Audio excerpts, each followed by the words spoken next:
चलिए मैं आज इसको ब्रीफ करता हूं कि क्या है आरएनए इंटरफेरेंस टेक्निक। देखो आरएनए आई कहते हैं, आरएनए इंटरफेरेंस टेक्निक जो होता है। देखो जैसे मान लो पहले सब ये होता क्या है, जैसे मान लो ये एक यू कैरियोटिक सेल्स है,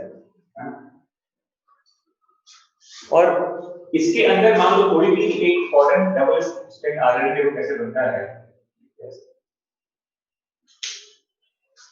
ये एक फॉरेन डीएस आरएनए है, डबल स्ट्रैंड आरएनए कहते हैं। देखो और इसका जो सोर्स होता है, देखो वो माइक्रो आरएनए भी होते हैं और ये अपना ही होता है ओन सेलुलर, मतलब ये एबनॉर्मल आरएनए होता है। या फिर कैसे देखो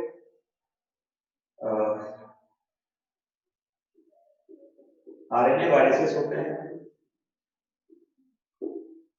या फिर देखो ट्रांसपोजोन्स वगैरह होता है, ट्रांसपोजोन्स कहते हैं, जंपिंग जीन जो होता है,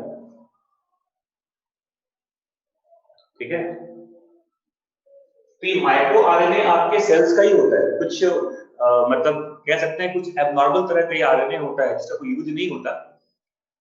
तो ये सब फॉरेन तरह का आप कह सकते हैं, ये तो चलो ये फॉरेन आरएनए है। माइक्रो आरएनए तो चलो सेल्फ आरएनए होता है, सेल्फ आरएनए कहते हैं।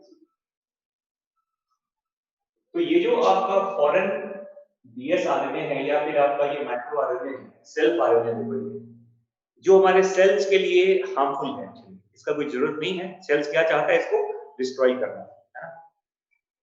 तो आपके सेल्स में कुछ प्रोटीन्स होते हैं, जैसे डाइसर होता है, डाइसर एक प्रोटीन होता है जो इसके ऊपर एक्ट करता है, इसको ये एक्ट करेगा और ये डाइसर क्या करता है, देखो इसको कई छोटे छोटे फ्रेगमेंट्स में ब्रेक कर देता है। देखो इसको एसआई आरएनए कहते हैं, स्मॉलर इन्फरेंस आरएनए कहा जाता है।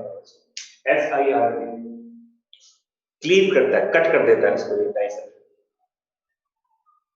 तो ये डाइसर होता है, देखो ये आपका एक प्रोटीन है, लेकिन ये डिफेंस सिस्टम होता है। तो डाइसर एक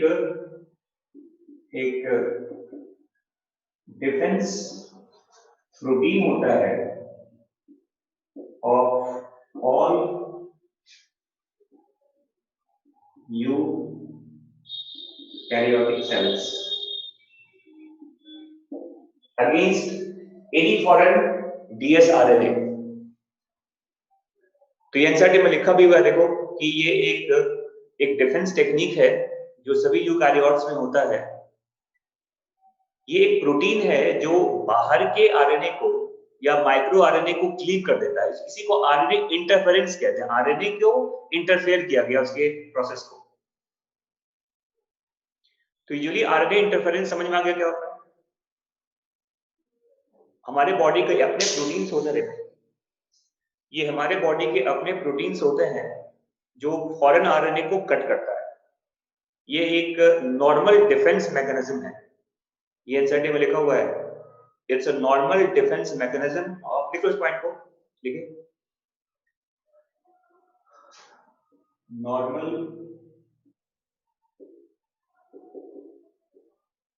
डिफेंस मैकेनिज्म कहते हैं इसको।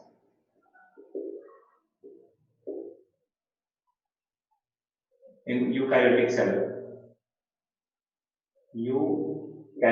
cells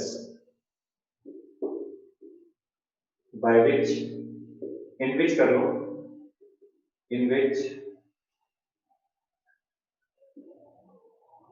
cellular proteins, some cellular proteins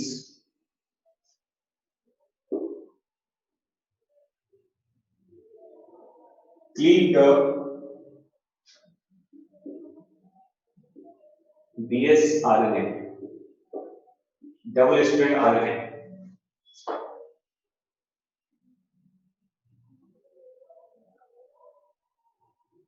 अब साइंटिस्ट को ये समझ में आ गया कि क्यों ना इस टेक्निक को एक डिफेंस की तरह, नोबल टेक्निक की तरह यूज करें, प्लांट के पेस्ट को किल करने के लिए। तो देखो आपके एनसीईआरटी में क्या लिखा हुआ है, now these days RNAi technique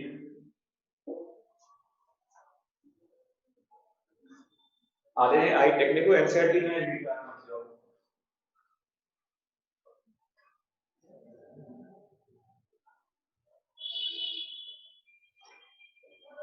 देखिए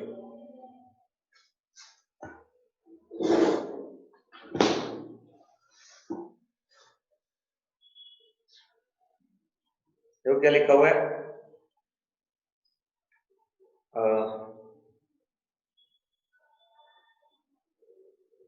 a novel strategy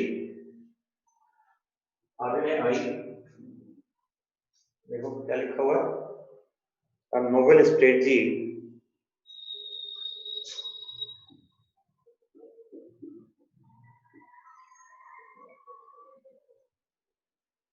to control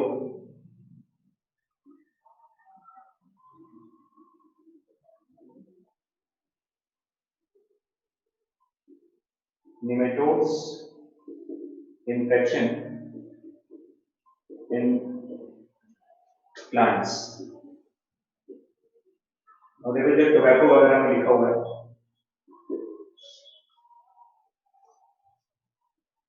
अब ये टेक्निक क्या है पहले समझो इसको कैसे हम यूज करते हैं एज ए टेक्निक, ये समझ में आ गया सबको पहले। और देखो ये जो नेमेटोडा का नाम लिखा हुआ है, नेमेटोडा का नाम है मेलोडी खाओ जान जाओ, मेलोडी गाइनी इनकॉग्निशिया,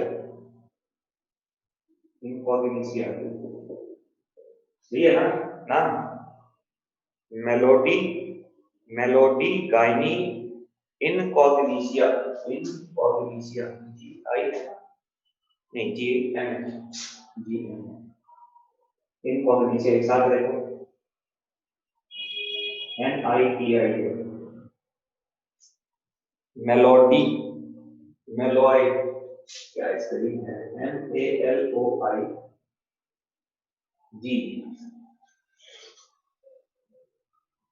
मेलोइडी गाइनी इनकॉग्निशिया, ठीक है, ये इसका देखो साइंटिफिक नेम है इस नेमाटोड्स का। इसको मिटा दो बच्चों, लिख लिया सबने,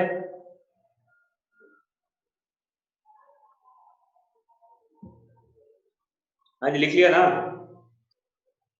हाँ जी मेलोडी खाओ खुद जान जाओ, वो टॉपिक आता था ना मेलोडी का, लेकिन ये टॉपिक का नाम नहीं है, ये नेमाटोडा का नाम है। अब देखो क्या होता है, जैसे मान लीजिए एक ये एक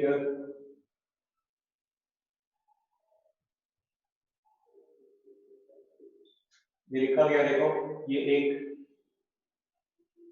नेमेटोड स्पेसिफिक जीन है, ये एक नेमेटोड स्पेसिफिक जीन है, नेमेटोड स्पेसिफिक जीन जिसको हमें नॉक डाउन करना है, इसको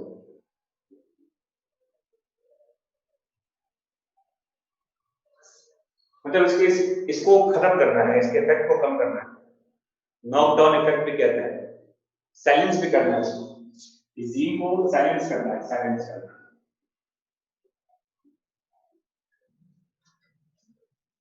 मतलब निमेटोड का एक ऐसा जीन है जिसको अगर साइलेंट कर देंगे आप तो निमेटोडा का इन्फेक्शन प्लांट में नहीं हो पाएगा, ठीक है, हाँ जी, नॉकडाउन भी कहते हैं इसको, आरएनए इंटरफेरेंस टेक्निक को नॉकडाउन इफेक्ट भी कहा जाता है,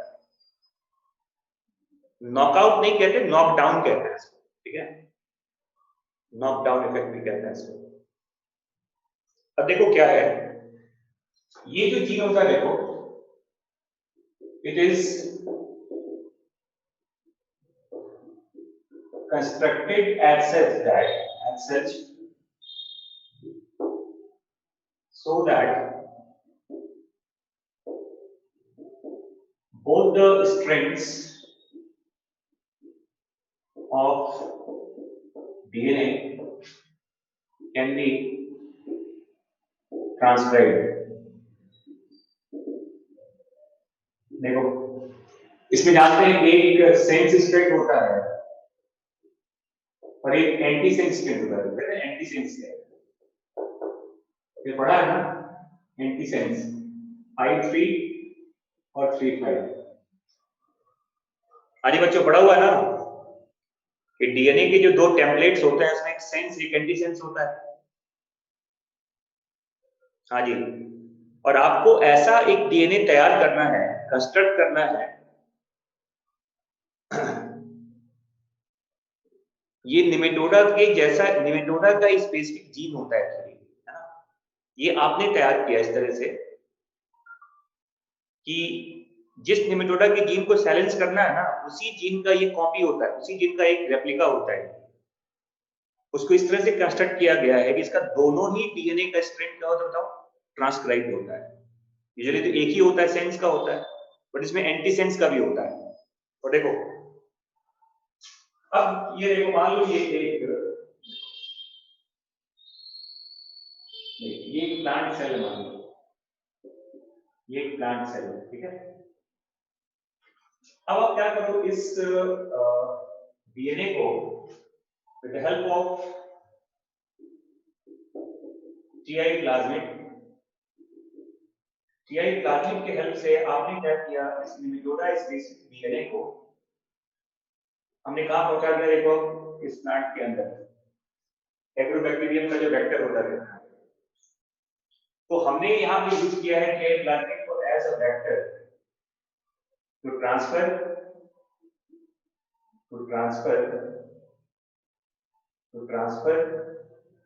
nematode specific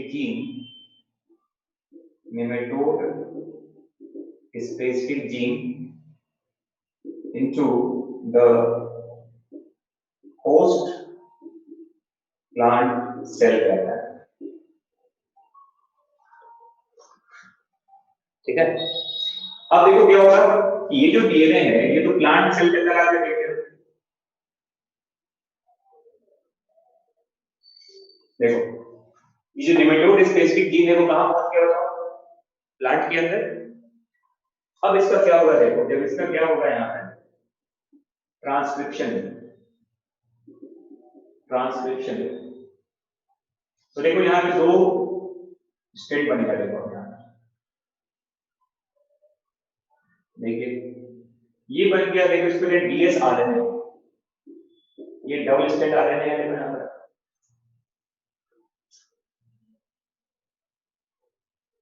क्योंकि दोनों स्ट्रैंड ट्रांसक्राइब होगा, मैंने पहले बता दिया, तो दो आरएनए बनेंगे ना, सेंस का भी और एंटी सेंस का भी बनेगा ना बच्चों। ऐसा बनाया गया है इस डीएनए को, ट्रांसक्रिप्शन हो गया देखो। तो जो डीएनए था वो दो आरएनए में बना, देखो।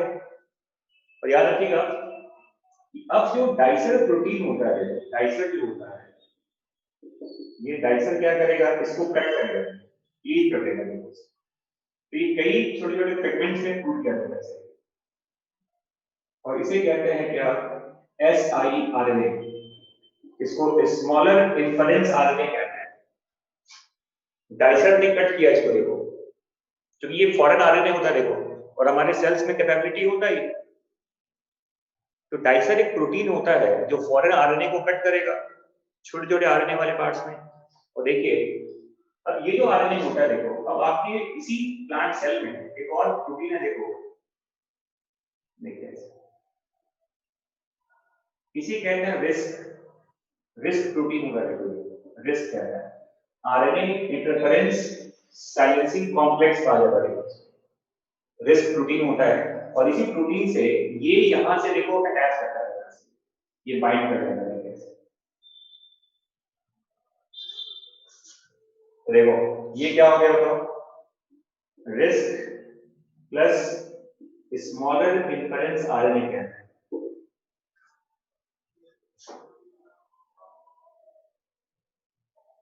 आरएनए इंटरफेरेंस साइलेंसिंग कॉम्प्लेक्स कहते हैं देखो, और वो डबल स्ट्रैंड आरएनए से अटैच कर जाता है, और देखो अटैच करने के बाद अब ये इसको क्या करेगा, देखो सिंगल स्ट्रैंड में आ जाता है,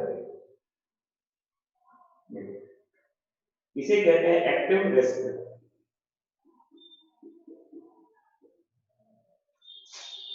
और देखो अब मान लो अगर इसमें अब निमेटोडा का इंफेक्शन होता है इस प्लांट में, तो निमेटोडा का जो अब बनेगा एमआरएनए, कोई प्लांट में आने के बाद निमेटोडा अपना एमआरएनए बनाता है, ये निमेटोडा का एमआरएनए है। अब ये क्या होगा देखो, क्योंकि इसी का कॉम्प्लीमेंट्री कॉपी होता है, अब क्या होगा देखिए, ये जो यहाँ पे आप देखते हैं रिस्क जो सिंगल स्ट्रैंड के साथ है, ये इसके एमआरएनए के साथ देखो हाइब्रिडाइज कर जाता है, हाइब्रिडाइज कर लिया, क्योंकि इसी का कॉम्प्लीमेंट्री कॉपी तो होता है। अगर ना मान लो इस प्लांट में निमेटोडा का इन्फेक्शन हो रहा है तो क्या होगा बताओ, इसका एमआरएनए निमेटोड जो अपना एमआरएनए बनाएगा वहां पर, वो इसके साथ हाइब्रिडाइज कर जाएगा। तो क्या हुआ देखो, इसमें क्या लिखते हैं, single strand RNA of risk hybridize with mRNA of nematodes, mRNA of nematoda कहते हैं। और इसके वजह से क्या होगा देखो, ये अब इसका जो एमआरएनए है वो कई फ्रेगमेंट्स में क्या हो गया बताओ, कट हो गया। तो क्या लिखेंगे बताओ, नो ट्रांसलेशन,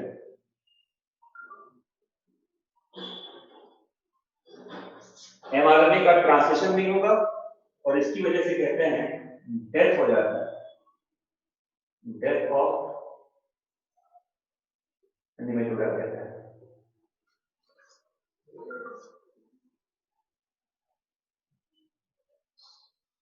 नहीं, बिल्कुल नहीं, ये सब प्लांट के अंदर बन गया देखो,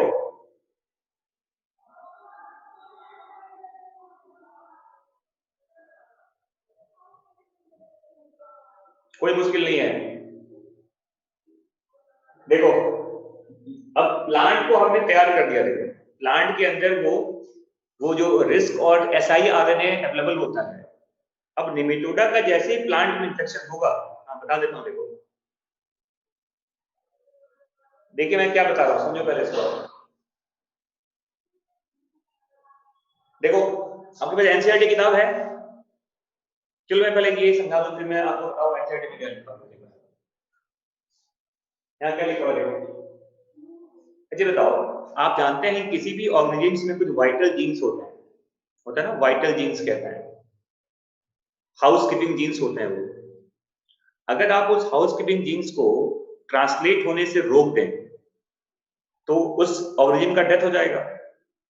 हाँ जी, है ना, हाउस कीपिंग जीन्स होता है ना, तो ऐसे जीन्स को अगर हम साइलेंट करते हैं, उसके एक्सप्रेशन को रोक दें, तो वो तो मर जाएगा फिर। यहां तक क्लियर है सबको, हाउस कीपिंग जीन्स जानते हैं ना। अब हमारा टास्क क्या देखो, हम क्या चाहते हैं कि हमारे प्लांट में निमेटोडा का इन्फेक्शन ना हो। हम यही चाहते हैं ना कि हमारे प्लांट्स में निमेटोड का इन्फेक्शन रुकना चाहिए, क्योंकि निमेटोड एक सबसे हार्मफुल एक पेस्ट होता है आपके प्लांट्स का, सॉइल पैरासाइट कहते हैं इसको। तो निमेटोडा के ऐसे जीन को हम साइलेंट कर देंगे जिसके साइलेंट होने से निमेटोड का डेथ हो जाता है। तो हमें निमेटोडा को कुछ नहीं करना है, हमें प्लांट को तैयार करना है। तो हमने क्या किया देखिए, सबसे पहले क्या किया गया, पहला टास्क देखिए, कंस्ट्रक्शन ऑफ, देखो क्या कहते हैं, construction of nematode specific gene. पहला टास्क देखो ये था, construction of nematode specific gene, और ये इस तरह से बनाया गया देखो, it is constructed as such so that both the strands of DNA can be transcribed. हमें ऐसे बनाना है इसको कि उसका दोनों ही स्ट्रैंड क्या करे बताओ, क्या करे, ट्रांसक्राइब करे, mRNA बनाए वो। ठीक है, समझ में आ रहा है? तो आप बताओ कि जब हमने ऐसा डीएनए बना लिया तो इस डीएनए को हमें कहां डालना है? होस्ट प्लांट में, प्लांट सेल के अंदर। ठीक है, तो ये कैसे होगा बताओ? देखिए, जैसे आपने इस टीआई प्लाज्मिड के थ्रू इसको यहां डाल दिया तो इसका क्या हुआ ट्रांसक्रिप्शन? तो देखो क्या बना, डीएसआरएनए कहते हैं इसको। मैंने पहले बता दिया था कि जैसे ही आपके सेल्स के अंदर, किसी भी यूकैरियोटिक सेल्स के अंदर कोई भी एबनॉर्मल डीएसआरएनए एंटर करेगा तो उसको कट करने के लिए हमारे पास एक सेलुलर डिफेंस प्रोटीन है, उसको डाइसर कहते हैं। देखो डाइसर जो होता है ना, ये एक सेलुलर डिफेंस प्रोटीन कहते हैं इसको। सेलुलर डिफेंस प्रोटीन कहते हैं देखो इसको।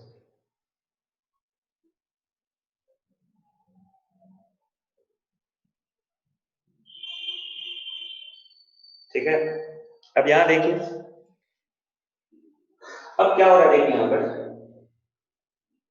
अब अगर निमेटोड्स का इन्फेक्शन हुआ प्लांट में और निमेटोड का जो अब देखो यहाँ क्या क्या हो रहा है, पहले तो ये कैसे कट करेगा इसको, तो क्या हो गया, स्मॉलर इंटरफेरेंस आरएनए कहते हैं। इसके बाद आपके सेल्स में एक और प्रोटीन है, इसको रिस्क कहते हैं, आरएनए इंटरफेरेंस साइलेंसिंग कॉम्प्लेक्स है ये।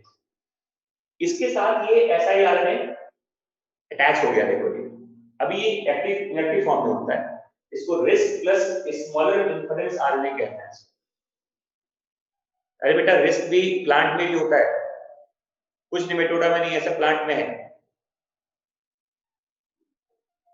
अभी प्लांट्स की बात कर रहे हैं, प्लांट के अंदर रिस्क जो होता है, रिस्क निमेटोडा का अपना रिस्क होगा, हम निमेटोडा थोड़ी डाल रहे हैं, हम तो निमेटोडा के जीन्स को डाल रहे हैं, हम निमेटोड्स की जीन्स को डाल रहे हैं ना। अब देखो, अरे आरएनए इंटरफेरेंस साइलेंसिंग कॉम्प्लेक्स, कौन सा बड़ा नाम है ये? आरएनए इंटरफेरेंस साइलेंसिंग कॉम्प्लेक्स कहते हैं इसको। तो देखो siRNA से अटैच हो गया इसके साथ, और जैसे ही siRNA अटैच होता है ये इसके एक स्ट्रैंड को यहां से रिमूव कर देता है। देखो यहाँ सिंगल स्ट्रैंड आरएनए आ गया, रिस्क के साथ क्या आ गया था, सिंगल स्ट्रैंड आरएनए आया था। देखो रिस्क, एक्टिव रिस्क में क्या मिलता है, सिंगल स्ट्रैंड आरएनए होता है। देखो ये, अब बताओ, अगर इस प्लांट में अगर मान लो निमेटोड का इन्फेक्शन होता है, मान लो, तो निमेटोड अपने इन्फेक्शन के बाद वो अपने डीएनए को ट्रांसक्राइब करेगा, तो क्या बनेगा, एमआरएनए बनेगा।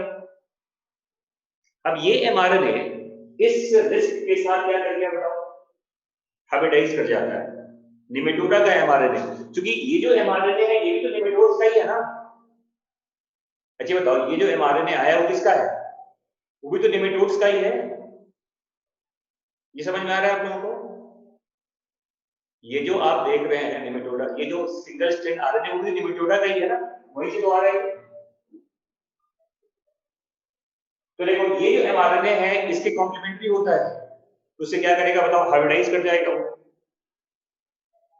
और जैसे हाइब्रिडाइज करेगा, ये जो रिस्क लगा होता है ना, ये रिस्क रिस्क क्या करता है, उसके सिंगल स्ट्रैंड एमआरएनए को कई पार्ट में कट कर देता है। देखो रिस्क ने क्या किया, इसको एमआरएनए को क्लीव कर दिया, क्लीविंग क्लीविंग कहते हैं, कटिंग ऑफ एमआरएनए कहते हैं इसको। एमआरएनए टूट गया, क्लीव्ड कहते हैं, एमआरएनए क्लीव्ड हो चुका है। और अगर एमआरएनए क्लीव्ड हो गया तो ट्रांसलेशन नहीं होगा, अगर ट्रांसलेशन नहीं होगा तो डिमेटोडा क्या होगा बताओ, डेथ हो जाएगा। हाँ जी बच्चे, समझ में आ गया? हाँ समझ में आ गया। अब देखो, अब आप एनसीईआरटी पढ़ रहे हो, गो through NCERT.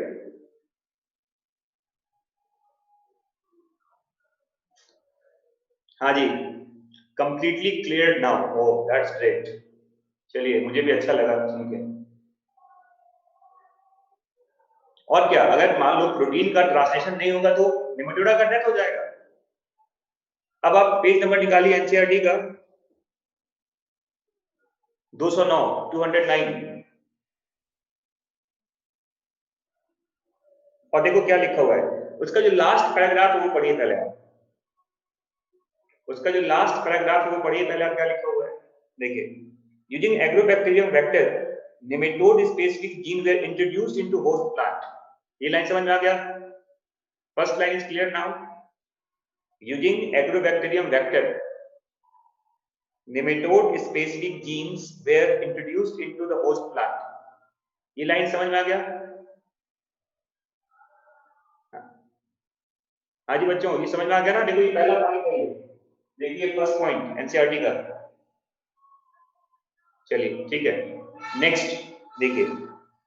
The introduction of DNA was such that it produces both sense and anti-sense RNA in the host cells. ये देखो, ये है सेंस आरएनए,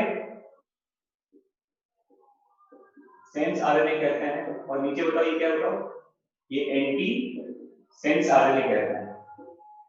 इसी को डीएस आरएनए कहा जाता है। क्लियर यहां तक? हमें इस तरह से ट्रांसक्राइब करना है कि दोनों ही ट्रांसक्राइब हो, तो सेंस आरएनए भी बनेगा और एंटी सेंस आरएनए भी बनेगा। चलिए आगे देखते हैं। These two RNA being complementary to each other formed a double strand RNA. देखो DS RNA कहते हैं इसको, ठीक है?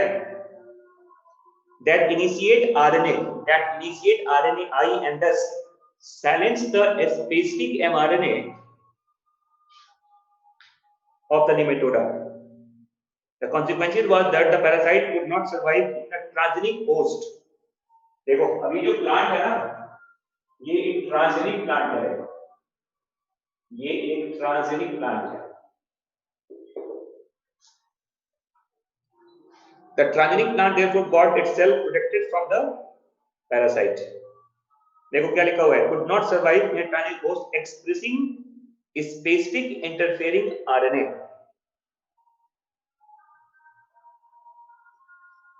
समझ में आ गया? तो आपके एनसीईआरटी में ये जो रिस्क है, डाइसर है, इसे खा गया है। बीच में एक दो पॉइंट उसने खा गया, वो बताया नहीं क्या है, वो सीधा लिखता है कि आरएनए आई हो गया। बट कैसे हुआ ये समझ में आ गया ना?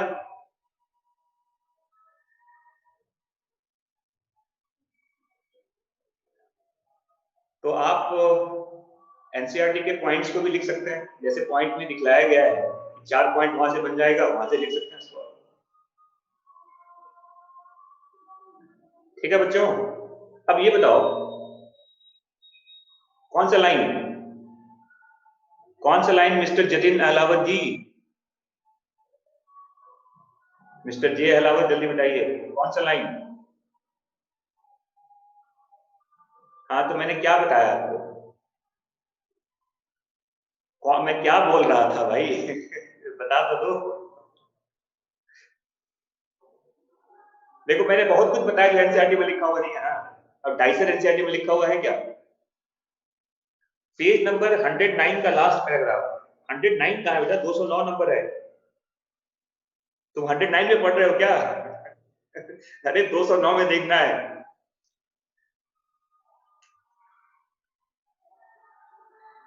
देखो लिखा है ना, that initiated silencing the specific mRNA। अच्छा बताओ ये क्या हुआ? ये जो डीएनए, ये जो एमआरएनए कट हो गया, ये क्या होगा? एमआरएनए खामोश नहीं हो गया? अरे एमआरएनए जो कट गया, एमआरएनए का ट्रांसलेशन नहीं होगा ना, तो क्या बोलते हैं इसको? नो ट्रांसलेशन का मतलब क्या बताओ? ये वही तो है, साइलेंसिंग ऑफ एमआरएनए कहते हैं इसको। समझ में आ गया जतिन जी? साइलेंसिंग ऑफ एमआरएनए का मतलब क्या है बताओ? कि जो एमआरएनए बना था उसको कट कर दिया गया, एमआरएनए खामोश हो गया, खामोश। आ गया, thank you, very good Jatin ji. तो तुम्हारे नाम के साथ अहलावत लगा हुआ है, देख लो, बिल्कुल इज्जत वाली बात है। जे अलावत एंड जे अलावत, दो ही नाम है केवल करनाल में।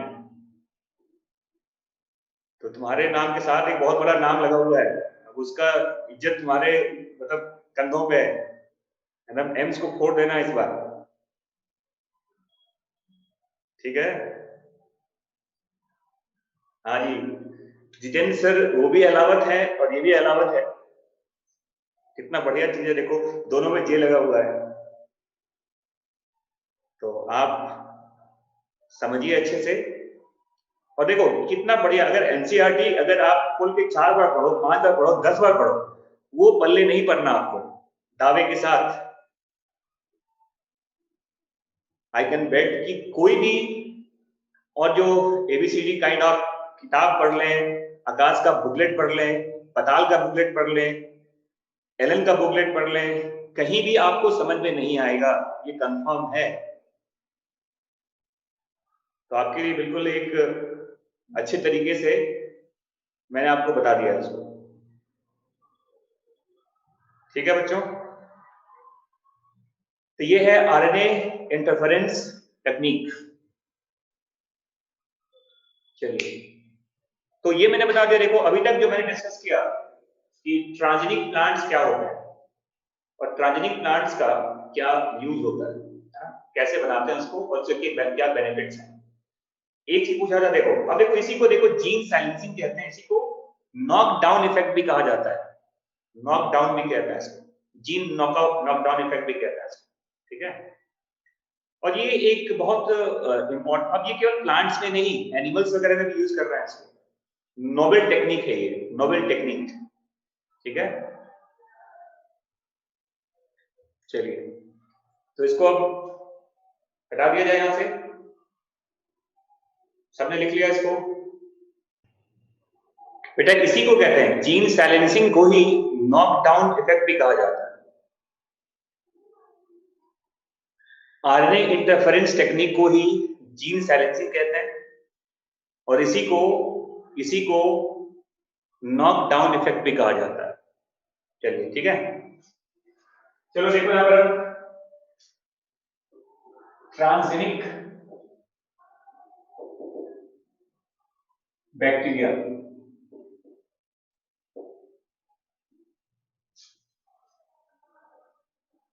देखो ट्रांसजेनिक बैक्टीरिया, और इसमें क्या करते हैं बताओ, फॉर्मेशन ऑफ इंसुलिन कहा जाता है।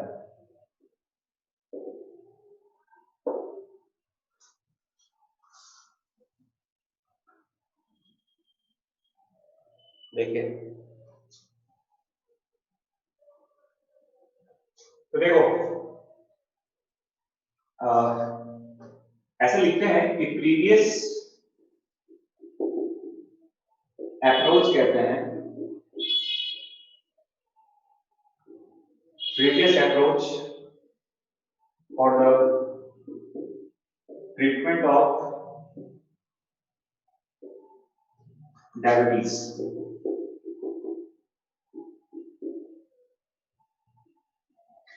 Previous approach for the treatment of diabetes क्या था, देखो यह था use of bovine and porcine insulin. Bovine मतलब कहते हैं कैटल का इंसुलिन, कैटल को मारकर उसके पैंक्रियास से निकाल सकते हैं, और प्रोसाइन कहते हैं पिग का जो इंसुलिन था।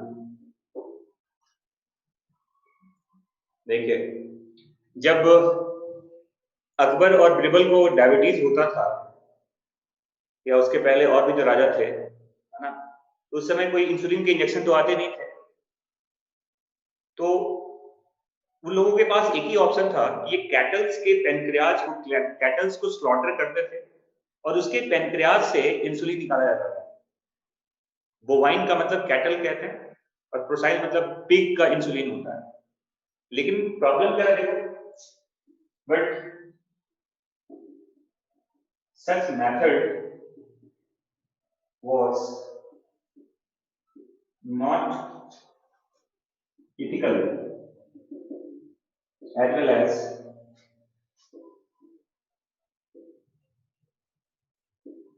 always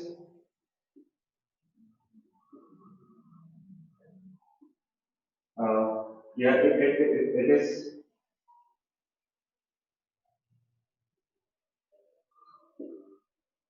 is as well as it may cause various side effects like allergy due to its foreign origin. Foreign origin. हाँ जी, क्योंकि ये दूसरे का इंसुलिन है, तो ऑब्वियस सी बात है बाहर के प्रोटीन्स को अगर बॉडी में डालेंगे, तो बॉडी तो उसको रिजेक्ट करना चाहेगा ना, तो एलर्जी के चांसेस होते थे काफी ज्यादा। और एथिकल भी नहीं है कि आप अपने अपने बेनिफिट्स के लिए आप एक दूसरे एनिमल को किल कर रहे हैं, तो एथिक्स के हिसाब से भी ठीक नहीं था और साइड इफेक्ट्स भी थे इसके। समझ में आ गया बच्चों? ठीक है, तो देखो replacement of such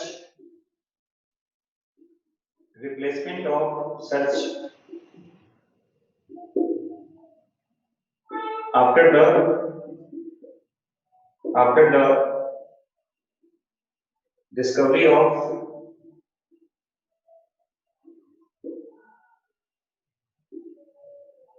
man-made insulin by recombinant DNA technology.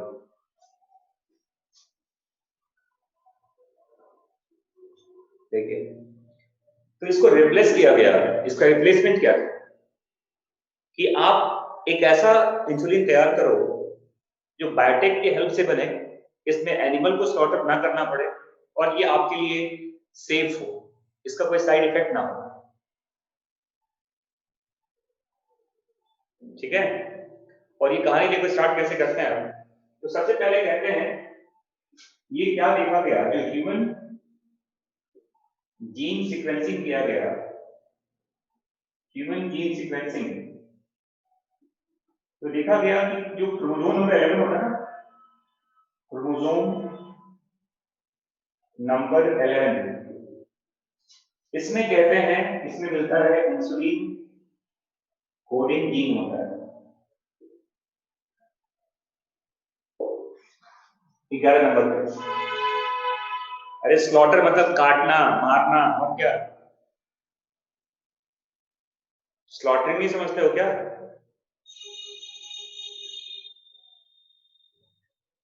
तो देखो सबसे पहले क्या हुआ, जब ह्यूमन जीन सीक्वेंसिंग किया गया तो देखा गया क्रोमोसोम नंबर 11 जो होता है, इसी पे इंसुलिन को कोड करने वाले जीन्स होते हैं। और देखा क्या गया, देखो इस 11 पे देखिए, देखो ए बी और सी जीन कहते हैं, मल्टीपल जीन्स है, देखो मल्टीपल जीन होता है देखो इंसुलिन के लिए, एबीसी 3 जीन्स है, देखो एबीसी है इसके अंदर जो इंसुलिन को तैयार करता है, और ये क्रोमोसोम नंबर 11 पे होता है। अब देखो क्या होगा जब इसका क्या होता है, ट्रांसक्रिप्शन जब होता है, देखो ट्रांसक्रिप्शन एंड ट्रांसलेशन जब कहते हैं इसका, तो देखिए ए बी और सी, देखिए ऐसे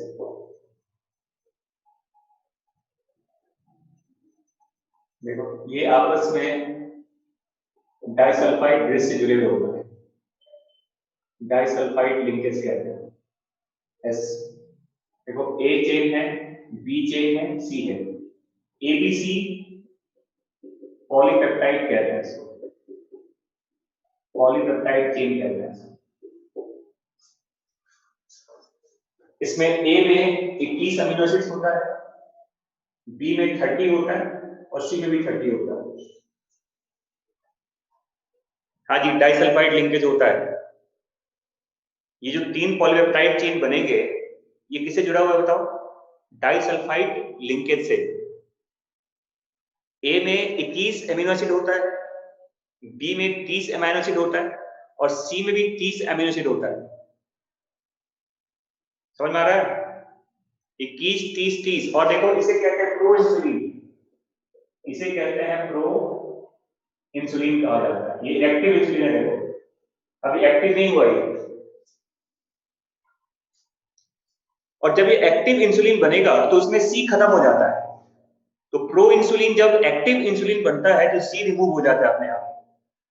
तो एक्टिव इंसुलिन में केवल 2 ही चेन मिलेगा, बताओ, ए और बी होता है, सी नहीं होता वहां पर। ये लिख लीजिएगा, इनएक्टिव इंसुलिन जिसको प्रो इंसुलिन कहते हैं, इसमें 3 पॉलीपेप्टाइड चेन होता है, ए B and C.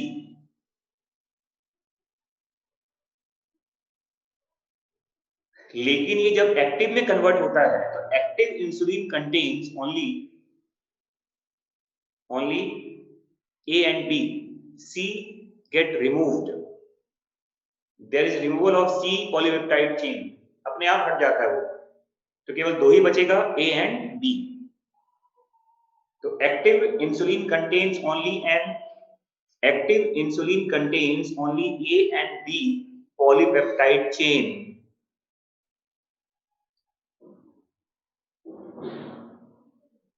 Removal of C polypeptide कहते हैं, removal of C polypeptide chain takes place. Yes, C remove हो जाता है यहां से। अरे बेटा, ह्यूमन जीन सीक्वेंस में ये देखा गया कि क्रोमोसोम नंबर 11 जो होता है ना, 11 पे इंसुलिन कोडिंग जीन होते हैं। अरे हर क्रोमोसोम पे तो डीएनए होगा ना, तो क्रोमोसोम नंबर 11 पे इंसुलिन को बनाने वाले जीन्स होते हैं। अब इंसुलिन मल्टीपल जीन से बनता है, देखो तो 3 जीन्स हैं यहाँ पर, A B and C gene कहते हैं। अब जब इस जीन का क्या होगा, ट्रांसक्रिप्शन एंड ट्रांसलेशन, तो क्या बनेगा बताओ? A B and C polypeptide chain बनेगा। और ये किससे जुड़ा हुआ है बताओ? डाइसल्फाइड ब्रिज के साथ। देखो ये बीच में जो देख रहे हैं, डाइसल्फाइड लिंकेज कहता है, डाइसल्फाइड लिंकेज जो अटैच करता है ए बी सी को, इसे कहते हैं प्रो इंसुलिन। जब तीनों है तो प्रो इंसुलिन है। एक्टिव इंसुलिन में केवल ए और बी होता है। देखिए ये ए और बी होता है, और ये किससे जुड़ा होता है? डाइसल्फाइड ब्रिज के साथ। Active contains only A and B polypeptide chain attached with disulfide linkage. समझ में आ गया? यहां तक क्लियर है सबको? बेटा ये नॉर्मल मेथड है, देखो अब देखिए यहां पर, तो मिटाओ इसको इधर, ये मिटा दूं। अब देखो स्टेप्स क्या है, मेथड्स क्या है, जो क्या कहते हैं, isolation of mRNA of A and B polypeptide chain। देखिए अब कैसे बनाते हैं इंसुलिन, देखो तो सबसे पहले आप क्या करो, अरे 21, 30, 30 क्या है, देखो ये एक दिमाग कहाँ था तुम लोग का यार, 21 अमीनो एसिड होते हैं इसमें सीक्वेंस, 21 अमीनो एसिड का नंबर होता है ए में, बी में 30 और सी में भी 30 होता है। पॉलीपेप्टाइड होगा तो क्या होगा, अमीनो एसिड होगा ना भाई। देखो अब स्टेप देखिए क्या है, isolation of mRNA of A and B polypeptide chain, हमें एमआरएनए निकालना है। और देखो सेकंड पार्ट क्या है, इस एमआरएनए का हमने क्या तैयार कर दिया होगा, कॉम्प्लीमेंट्री डीएनए। देखिए ये देखो, ये मान लो सी डीएनए है, देखो देखिए सी डीएनए ए का है और देखो ये सी डीएनए बी का है, थोड़ा बड़ा होगा क्योंकि इसमें 30 होता है। ये ए के लिए है और ये बी के लिए है। ये तो बता दिया कैसे बनता है सी डीएनए, जो पहले बता कि एमआरएनए सी डीएनए कैसे बनाते हैं ये बता, by the use of reverse genetics कहते हैं, रिवर्स ट्रांसक्रिप्टेज के मेथड से। अब देखो थर्ड क्या है, ये जो पीबीआर 322 होता है वेक्टर, ये देखिए अब आपने क्या किया,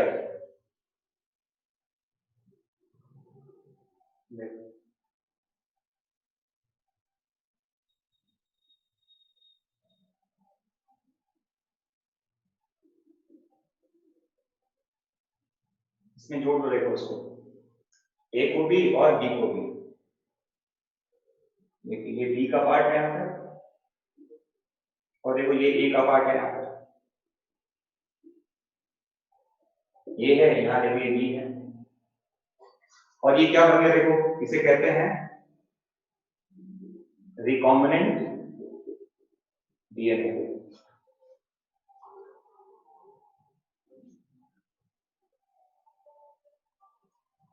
पीबीआर ये वेक्टर लिया, देखो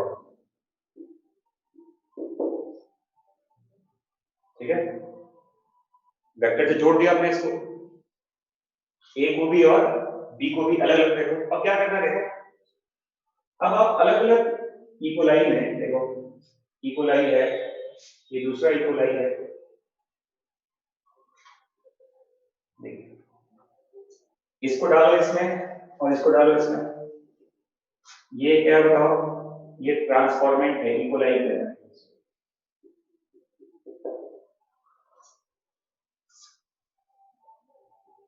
तो थर्ड में तो हमने अटैच किया था, फोर्थ में क्या हुआ, देखिए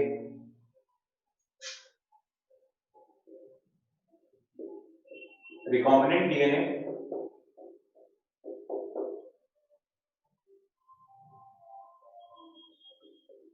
inserted into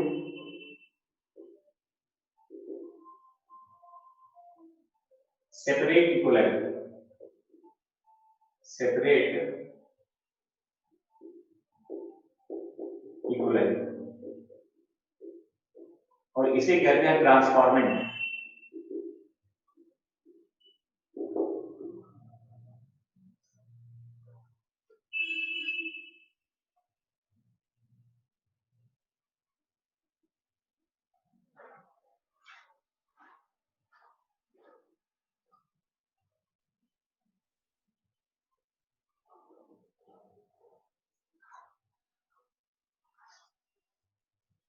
क्या वीडियो क्वालिटी नजर नहीं आ रहा आप लोगों को, क्या प्रॉब्लम वीडियो में?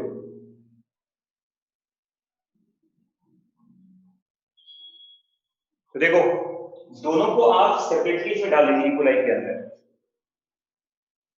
ठीक है बच्चों, फोर्थ हो गया। फिर देखो फिफ्थ में होस्ट सेल कहते हैं allow to translate, allow to translate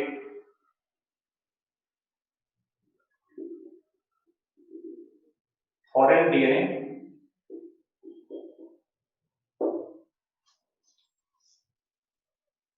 अब इसको आप ट्रांसलेट होने दीजिए।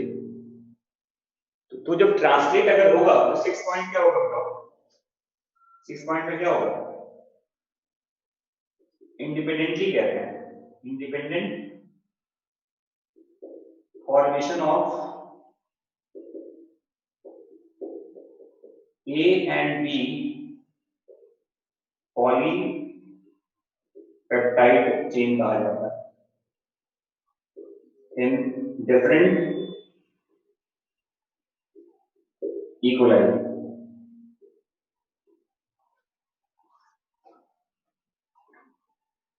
समझ में आ रहा है बच्चों? अरे जब होस्ट सेल में जाएगा, जब उसका वहां पे ट्रांसक्रिप्शन होगा, ट्रांसलेशन होगा, तो वो जो डीएनए गया था वहां पर, उसका क्या होगा, एक्सप्रेशन होगा। तो वो ए और बी क्या बनेगा बताओ, पॉलीपेप्टाइड चेन बनेगा। 6 पॉइंट समझ में आ गया सबको?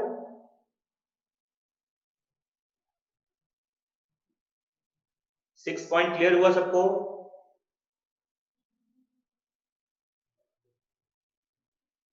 अब देखो, अब प्रॉब्लम क्या है, देखिए यहां पर कि बैक्टीरिया आपके लिए प्रॉब्लम कहां है, देखो कि सबसे जो बड़ा पार्ट है कि पोस्ट ट्रांसलेशनल चेंज कहते हैं इसको।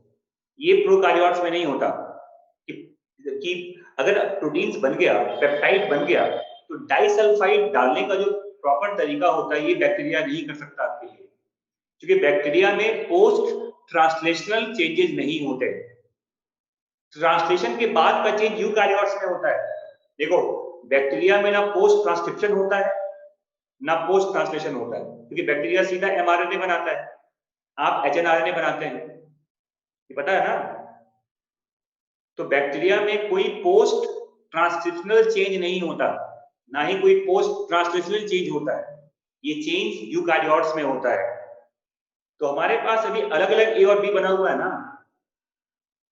अब यहाँ पे एक चैलेंजिंग टास्क ये था कि कैसे इस ए और बी को जोड़कर हम इंसुलिन तैयार करें।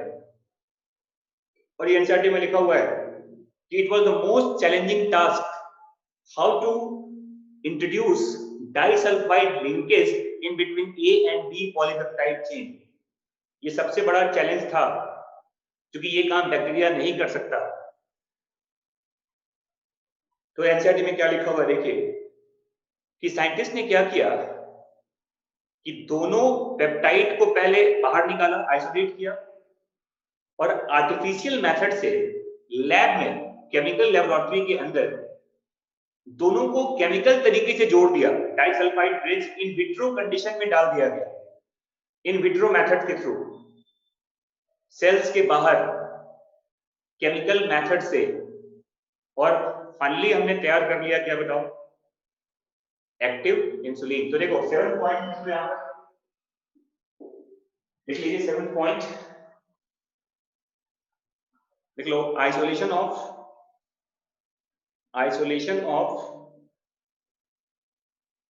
A and B polypeptide chain from the host cell culture. Isolation of A and B polypeptide chain from the host cell culture. Host cell culture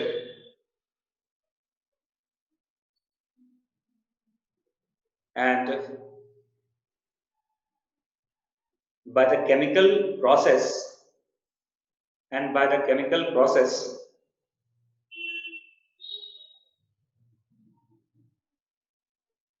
disulfide bridge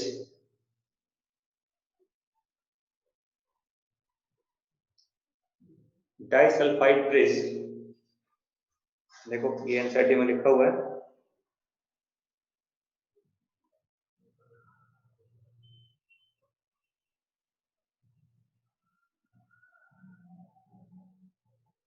extracted and disulfide bridge combined by creating disulfide bonds to form given insulin। क्या लिखा? And that, in the by the chemical method, disulfide bridge get introduced into disulfide bridge get introduced into get introduced in between them, get introduced in between them।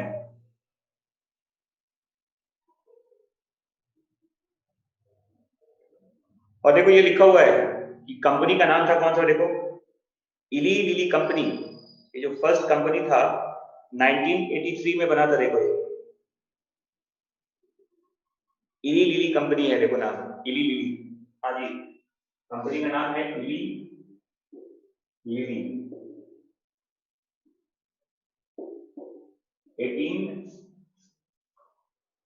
1983, sorry 1983।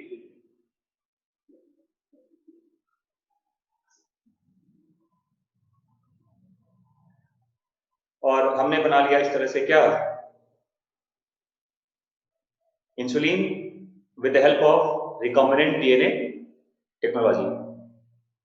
क्योंकि देखो हमें ए और B की जरूरत है, सी तो वैसे भी काम नहीं करता, सी तो मैच्योर में सी नहीं होता ना, जो मैच्योर इंसुलिन होता है उसमें सी नहीं होता, उसमें केवल ए और बी होता है। तो mature insulin contains only A and B polypeptide chain, और ऐसे बना लिया देखो हमने, यही तरीका है, प्रोसेस यही है देखो।